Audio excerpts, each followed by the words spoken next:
दोस्तों, आगरा की रहने वाली काव्या अपने 2 मंजिला मकान में अकेली ही रहती थी। आखिर इसकी क्या वजह थी? तो इसकी वजह ये थी कि काव्या भरी जवानी में यानी 30 साल की उम्र में विधवा हो चुकी थी। उसका पति राज अपनी भरी जवानी में इस दुनिया में उसको छोड़कर चला गया था। इसलिए अपना अकेलापन मिटाने के लिए काव्या अपने मकान में ऊपर की मंजिल में किसी किराएदार को रखना चाहती थे कि इत्तेफाक से एक दिन पति पत्नी उसके घर आते हैं और उस मकान को, उसके ऊपर कोई मंजिल को किराए पे ले लेते हैं। और दोनों की उम्रों में बहुत ही बड़ा अंतर था। लगभग जब उस आदमी को देखा जाता है तो उसकी उम्र लगभग 60 से 65 साल की उम्र थी। और उस लड़की की तरफ जब गौर से देखा तो काव्या ने लड़की 18-20 साल की उम्र थी। ऐसा क्या वजह थी कि दोनों की उम्रों में इतना बड़ा अंतर कैसे था? बहरहाल उसको मतलब ये नहीं था कि दोनों की उम्रों में कितना अंतर है। वो अपने मकान को उनको किराए पर देना चाहती थी। किराए पर देने के बाद में रात को लगभग 12 बजे के आसपास काव्या की आंख खुलती है तो उसने सुना कि ऊपर के कमरे से, जहां वो पति पत्नी थे, बूढ़ा और वो जवान लड़की, वहाँ से उस लड़की की रोने चीखने की आवाज़ें बहुत तेज़ी के साथ आ रही थी। दोस्तों, काव्या से बर्दाश्त नहीं होता, उठ करके वो ऊपर की ओर जाने लगती है तो वो चीखने और चिल्लाने की आवाज़ें तेज़ होती जा रही थी। लेकिन वो डिस्टर्ब नहीं करनी चाहती थी कि रात का टाइम था। काव्या बहुत डर गई थी, इसलिए वापस आ जाती है और सुबह का इंतज़ार करने लगती है। सुबह होती है, उस लड़की से मिलती है और कहती है कि तुम्हारी ये हालत रात में कैसे हो रही थी, क्या हुआ था तुम्हारी रात को? वो कहती है कि दीदी, हकीकत जानकर आपके पैरों के नीचे से ज़मीन खिसक जाएगी। अगर तुम मेरी कुछ मदद करना चाहती हो तो एक सीसीटीवी कैमरा मेरे रूम में लगवा दो, हकीकत तुम्हें खुद ब खुद पता चल जाएगी। तो दोस्तों, बड़ी इंटरेस्टिंग कहानी, बड़ी ही रोचक कहानी है। आदाब, नमस्कार, सत श्री अकाल। मैं हूं चंदन भाई। बस आपसे एक ही रिक्वेस्ट है, अगर आप चैनल पे नए हैं तो वीडियो को लाइक कर दीजिएगा, चैनल को सब्सक्राइब कर दीजिएगा। चलिए जानते हैं पूरी कहानी इस वीडियो में। दोस्तों, आगरा की जिस कॉलोनी में काव्या रहती थी वो ज़्यादा भीड़ भाड़ वाला इलाका नहीं था। बहुत नॉर्मल और कुछ चुनिंदा लोग ही उस कॉलोनी में रहते थे। इसलिए काव्या को उस पर डर लगता था। अचानक से काव्या के पति ने राज की एक रोड एक्सीडेंट में मौत हो जाती है। दोनों की ज़िंदगी हंसी खुशी गुजर रही थी। लगभग अभी उनकी शादी को सिर्फ और सिर्फ 2 साल हुए थे और इत्तेफाक की बात ये थी कि दोनों के यहाँ अभी कोई संतान भी पैदा नहीं हुई थी। और इस भरी जवानी में काव्या का पति उसका साथ छोड़कर, उसको विधवा बनाकर इस दुनिया से चला जाता है। इस भरे पूरे मकान में काव्या अकेली रहती थी। मजबूरी ये थी कि रात जो था अपने घर वालों से, जाने उसके घर वाले जो थे वो गांव में रहते थे और राज का ये अपना निजी मकान था शहर के अंदर, जहां वो काव्या को लेकर रहता था। इतने बड़े मकान में जिसकी कीमत भी करोड़ों में थी, काव्या उसको छोड़कर जाना नहीं चाहती थी, इसलिए वो अकेली रहने पर वो वहाँ मजबूर थी। काव्या के जो घर वाले उस पर जोर देते थे, वो कहते थे कि बेटी शादी करो, लेकिन काव्या कहते कि माँ, मुझे शादी नहीं करनी है। मैं राज से प्यार करती थी, वो अभी इस दुनिया से जाए हुए उसे कितने दिन ही हुए, उससे यादें मेरी पीछा नहीं छोड़ रही। राज जब होते तो आसपास मोहल्ले में कुत्ते ज़ोर ज़ोर से भौंकते, जिसकी वजह से काव्या रात को डरने लगती थी। फिर उसने फैसला किया कि अपने मकान के ऊपरी वाले हिस्से को किसी को किराए पर दे देते हैं। इससे क्या होगा कि जब ऊपर किराएदार आ जाएंगे तो उसका भी मन भी बहल जाएगा और उसका डर भी ख़त्म हो जाएगा। इसीलिए उसने आस पड़ोसियों से कहा, अगर कोई किराएदार आए तो मेरा घर बता देना, मैं अपना घर उसको किराए पर देना चाहती हूँ। और जल्द ही इसकी ये तमन्ना पूरी हो जाती है। सिर्फ 2 से 3 हफ्ते में एक लोग आते हैं, 2 लोग आते हैं और काव्या से कहता है कि अपने किराएदार से लिए कहा था, हम आपके मकान को किराए पर लेना चाहते हैं। काव्या ने अपने लॉबी में उनको सोफे पर बैठाया। काव्या कहते हैं कि आप दोनों शायद मुझे बाप बेटी लग रहे हैं, मुझे कोई आपत्ति नहीं, आपको मैं अपना मकान किराए पर दे रही हूँ। दोस्तों, सामने वाला बैठा आदमी और वो लड़की अपनी नज़रें नीचे झुका लेते हैं और उस आदमी का नाम जो था वो विनोद था और उस लड़की का नाम जो था वो सलोनी था। सलोनी दबी आवाज़ में कहती है कि दीदी ये मेरे बाप नहीं हैं। काव्या उनको देखकर हैरत में पड़ जाती है, क्योंकि दोनों की उम्रों में लगभग ज़मीन आसमान का अंतर था।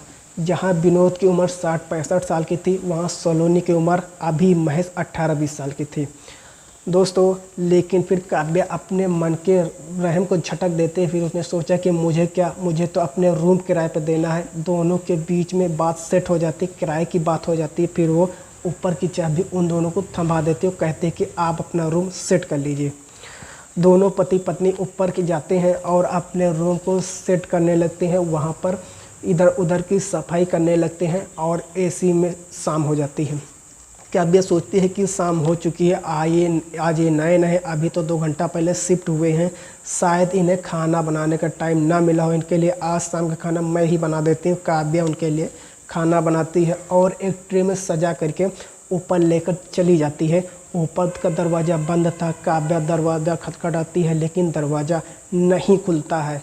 कई बार खटखटाने के बाद काव्या वापस नीचे आने लगती है। तभी विनोद दरवाज़ा खोलता है, कहता है कि मैडम आपने क्यों तकलीफ़ की, अभी कुछ ही देर में सलोनी खाना बनाने के लिए जाने ही वाली थी। काव्या ने कहा ये तो मेरा फ़र्ज़ है कि आज आप अभी शिफ्ट हुए हो, इसीलिए मैं आपको शायद सफाई करने में टाइम लग जाए, आपको टाइम ना मिले खाना बना के मैं लेकर आ गई। इसीलिए बेलहाल वो खाना लेकर उसे अंदर चला जाता है, वापस दरवाज़ा बंद कर लेता है। उसका व्यवहार कुछ ऐसा लगा सलोनी का अटपटा। उसका ऐसा कुछ व्यवहार लगा काव्या को, कुछ अटपटा सा लग रहा था। बेलहाल वो वापस आ जाती है कुछ सोते हुए। अब वो नीचे आकर के ये सोच रहे थे कि उसकी पत्नी सलोनी वो बर्तन वापस करने ज़रूर आएंगे, लेकिन ऐसा नहीं होता है। काफ़ी इंतज़ार करने के बाद में ऐसा नहीं होता। बेलहाल इन्हीं ख्यालों में काव्या सो जाती है। लगभग सोने के 2 से 3 घंटे बाद अचानक से उसकी आंख जब खुलती है तो देखती है कि रोने चीखने की आवाज़ें आ रही थी। जब वो सुनती है, कान लगाकर वो आवाज़ें सुनने की कोशिश करती है। अपने रूम का दरवाज़ा खटखटाती, बाहर इधर उधर से जागती है तो कहीं से वो आवाज़ दूर से उसको नहीं आ रही थी, बल्कि उसको अपने करीब से, अपने रूम से दूसरे रूम से आते की महसूस हुई। उस आवाज़ की तरफ धीरे धीरे वो कदम बढ़ाती चली जाती है। जब उस आवाज़ का पीछा करते हुए वो ऊपर की मंजिल पर पहुंचते हुए और दरवाजे से उसने कान लगाया तो उसने पक्का यकीन हो गया कि ये जो आवाज़ें आ रही है वाकई ये सलोनी और विनोद के कमरे से आ रही हैं और सलोनी चीख रही है, चिल्ला रही है। वो कान लगा करके सुनती रहती है कि शायद विनोद उसके साथ कोई ऐसा क्रम तो नहीं कर रहा है, कोई ऐसा काम तो नहीं कर रहा है जिसको सलोनी बर्दाश्त नहीं कर पा रही। और सलोनी है भी तो अभी कमसिन, अभी वो बहस 18-20 साल की कमसिन लड़की है, खूबसूरत है। लेकिन सलोनी का मुरझाया हुआ चेहरा उसको ऐसा दिख रहा था कि जैसे कि 25-30 साल की कोई औरत हो। दोस्तों, जो लड़की खुश होती है उसका सुनहरा चेहरा अलग ही चमकता दमकता ही दिखाई देता है, और जो औरत नाखुश होती है अपने पति से या अपनी ज़िंदगी से तो उसकी उम्र अपनी उम्र से ज़्यादा दिखने लगती है। काव्या सोचती है कि वो दरवाज़ा खटखटाकर अंदर का नज़ारा देखकर तो अंदर चल क्या रहा है, क्या हो रहा है सलोनी के साथ, उसका पति क्या कर रहा है। लेकिन किसी के खतरे को भांपते हुए काव्या वापस दबे कदमों से नीचे आ जाती है और नीचे आकर के सुबह होने का इंतज़ार करने लगती है।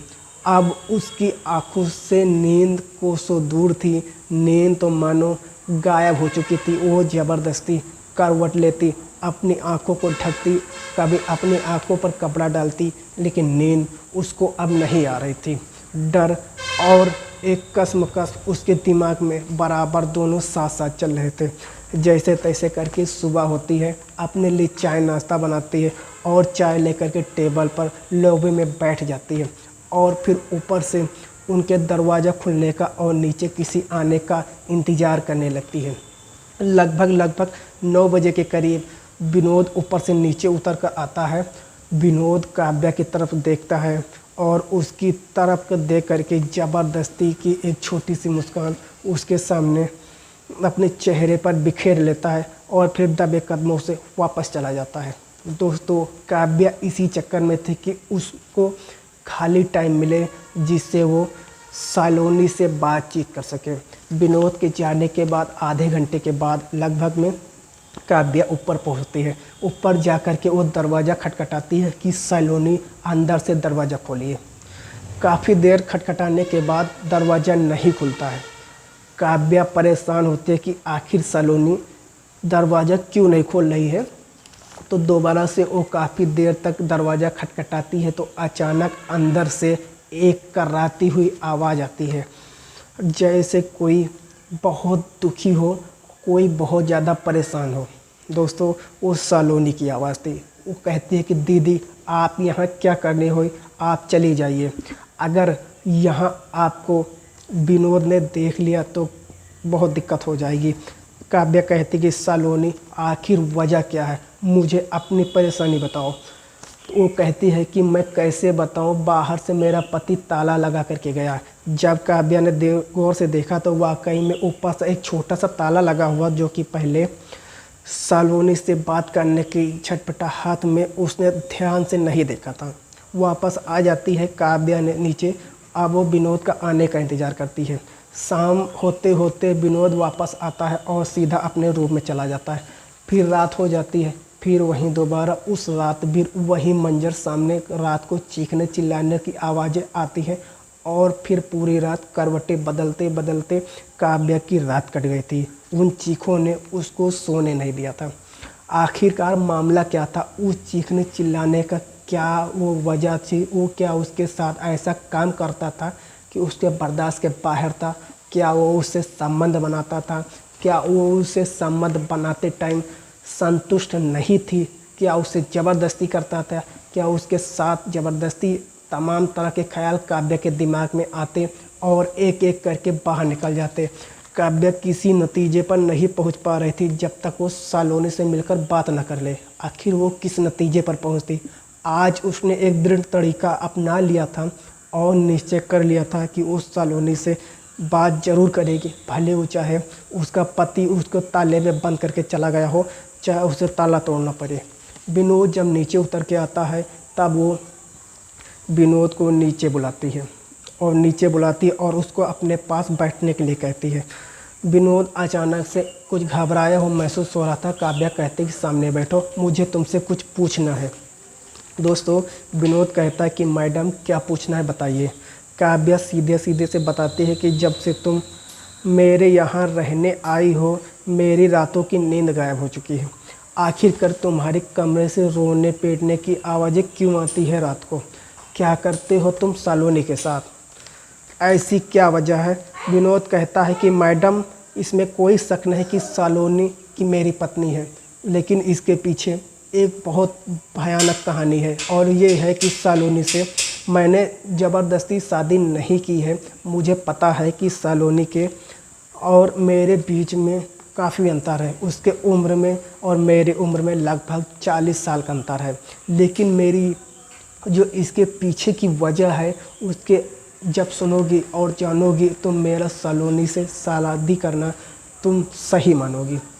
अब काव्या का इंटरेस्ट भी विनोद की कहानी की सुनने के लिए उसका बढ़ गया था, मतलब वो बेचैन हो गई थी। तो कहती, विनोद, तुम मुझे शुरू से आखिरी तक अपनी बात बताओ कि आखिर सालोनी तुम्हारी ज़िंदगी में कैसे आई। सालोनी के बाप ने मुझसे कर्जा लिया था और सालोनी के बाप और मैं एक दूसरे को जानते थे, बहुत ज़्यादा दोस्ती थी, लेकिन मैं दुआ सलाम थी, ठीक ठाक थी, जान पहचान अच्छी खासी थी। उस जान पहचान में सालोनी के बाप ने मुझसे कर्जा ले लिया था, लगभग 10 लाख रुपए का। सालोनी का बाप का अच्छा खासा कारोबार था, उसका नाम था, इसीलिए मुझे कर्जा देने में उसको कोई दिक्कत नहीं हुई। मुझे पता था कि ईमानदार आदमी है, कर्जा दे देगा। लेकिन जब किसी का टाइम ख़राब आता है तो वो बता कर नहीं आता है। अचानक में सालोनी के बाप में कारोबार सब खत्म हो जाता है। उसको दिन पर दिन नुकसान आता चला गया, वो कर्जे में डूबता चला। जो मुझसे उसने कर्जा लिया था 10 लाख का, वो वापस नहीं कर पाया था। उसने 1 साल करके कह के लिया था, लगभग 5 से 6 साल हो चुके थे। अब मुझे इतनी बड़ी रकम की चिंता सताने लगी थी कि आखिरकार ये रकम मेरी ना मिली तो मैं तो बर्बाद हो जाऊंगा। मैंने सलोनी के बात के ऊपर प्रेशर बनाना शुरू किया। तब उसने मुझसे कहा कि भाई, मुझसे बहुत ज़्यादा मैं कर्जे में डूब चुका हूँ, मैं तुम्हारे ये पैसा अभी वापस नहीं लौटा सकता हूँ। हाँ, एक तरीका मेरे पास है, अगर तुम चाहो तो मेरी बड़ी बेटी से शादी कर लो। मैं उसकी ये बात सुनकर हैरान रह जाता हूँ। अच्छा, दूसरी बात ये थी कि मेरी पत्नी मर चुकी थी और मेरी पत्नी बहुत ही खूबसूरत थी। मेरा वैवाहिक जीवन बहुत अच्छा से चल रहा था।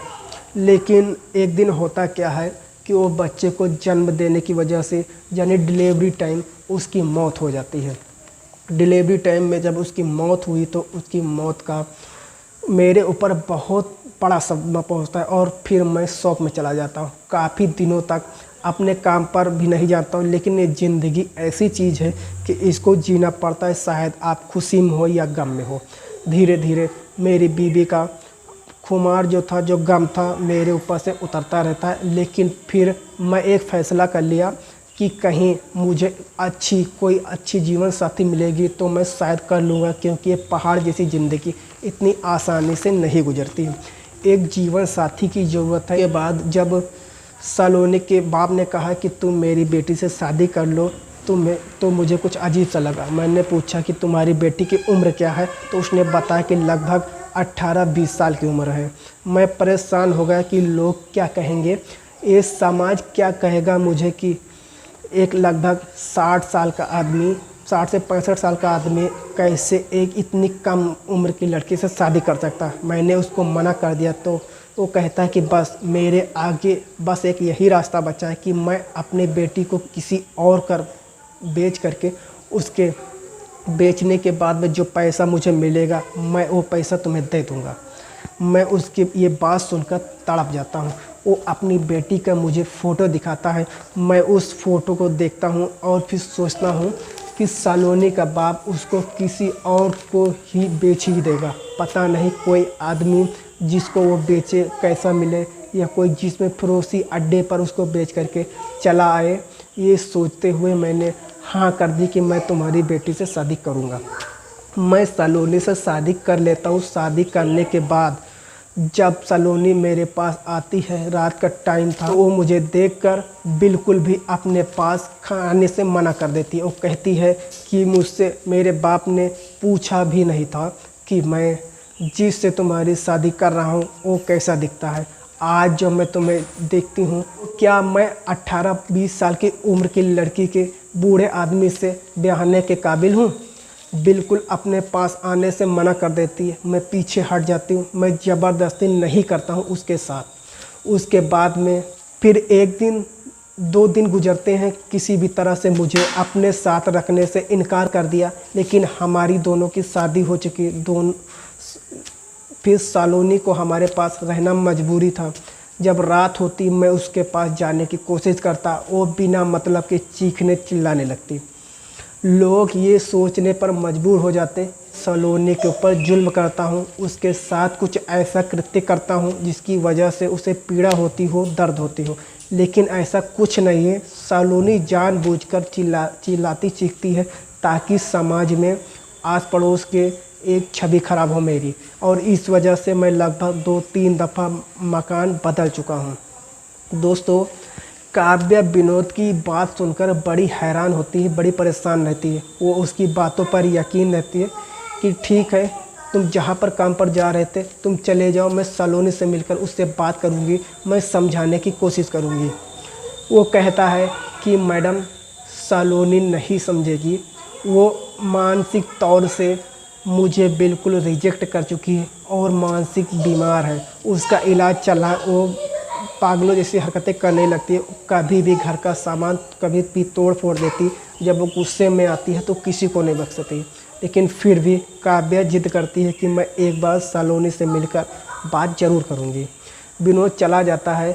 सलोनी के पास काव्या पहुँचती है, उससे दरवाज़ा खोलने के लिए कहती है। वो दरवाज़ा खोलती है और अंदर दोनों बैठ जाती है। सलोनी और काव्या एक आमने सामने बैठे थे। काव्या जब सलोनी से पूछती है कि सलोनी रात को क्या होता है तुम्हारे साथ, तुम क्यों चीखने चिल्लाने लगती हो। नीचे विनोद के बात सुनकर काव्या को यकीन तो हो गया था, लेकिन वो सलोनी से और करफन करना चाहती थी।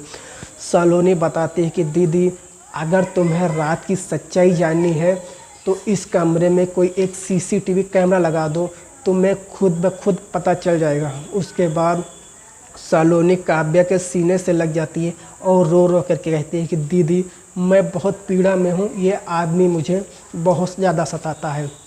अब काव्या का दिमाग झंझना जाता है कि आखिरकार सच्चाई किसकी बातों में है।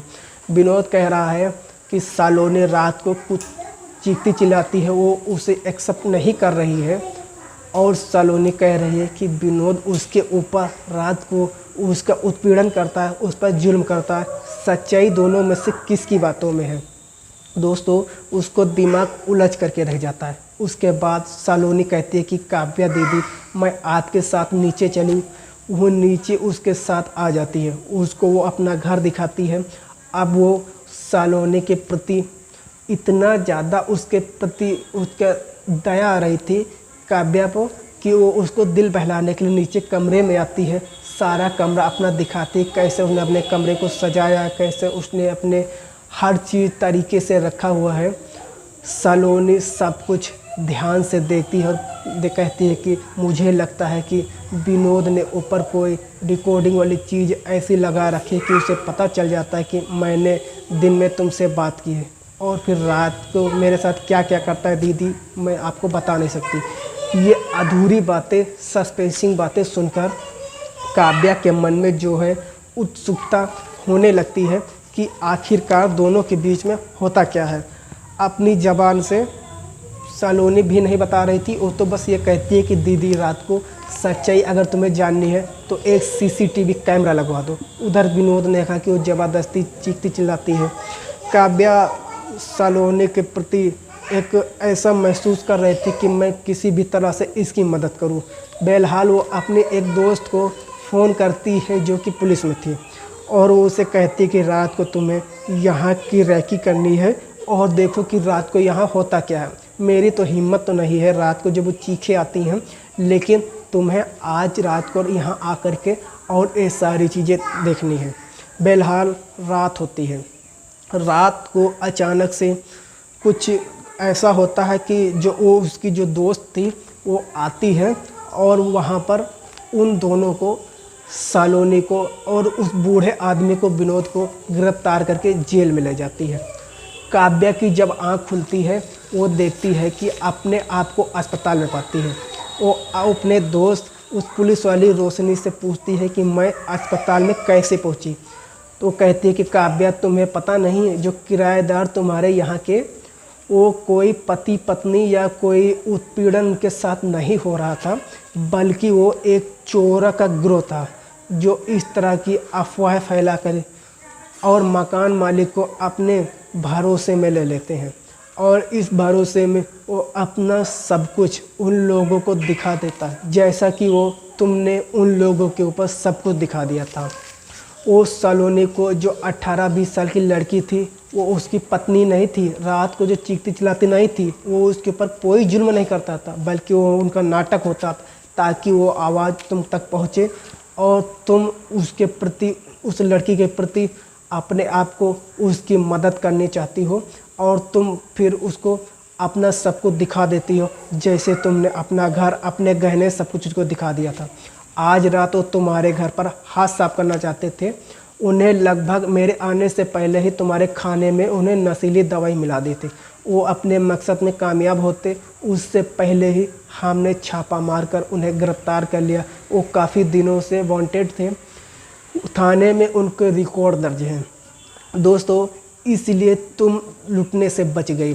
काव्या अपने आप को बहुत ही भाग्यशाली महसूस करती है कि उसने ऐन वक्त पर अपनी दोस्त रोशनी को फ़ोन करके सारी सच्चाई बता दी थी और वो लुटने से बच गई थी। तो दोस्तों ये थी आज की हमारी ये स्टोरी। आपको कैसी लगी कमेंट में ज़रूर बताइएगा, और अगर आप चैनल पर नए हैं तो वीडियो को लाइक करिएगा, चैनल पर सब्सक्राइब करिएगा ऐसी स्टोरी सुनने के लिए। तो हम मिलते हैं कोई दूसरे कहानी के साथ, तब तक के लिए जय हिंद, वंदे मातरम।